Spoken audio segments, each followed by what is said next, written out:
अस्सलाम वालेकुम जी। मैं हूं हकीम सैयद इमरान सरवर हाशमी। आज मैं आपको बताऊंगा कि पुदीने का मिजाज क्या है, इसके फ़ायदे क्या हैं।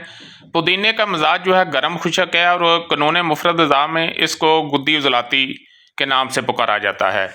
तो अगर किसी को बंद नज़ला है, नाक बंद हो जाता है और बुखार के साथ सर्दी होती है, और सर्दी की कैफियत में बुखार, सारा जिस्म तो गर्म होता है लेकिन उसके जो पाँव हैं वो ठंडे होते हैं, तो इस कैफियत में पुदीने का कावा जो है वो उसके लिए बेहतरीन है।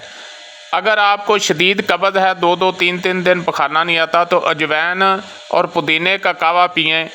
और अगर बुखार है, बंद नज़ला है, तो उसमें भी अजवैन और पुदीने का कावा। अगर आपके जिस्म में गैस बहुत ज़्यादा है तो उसके लिए आप अदरक और पुदीने का कावा बनाएं। और पुदीने के कावे बनाने का ये तरीका है कि आपने जिस चीज़ का कावा बनाना है उसको आग पे रखें, पानी डालकर और मीठा डालकर, और एक ही उबाला आना चाहिए। उसके बाद चूल्हा बंद कर दें और दम दे दें उस पर।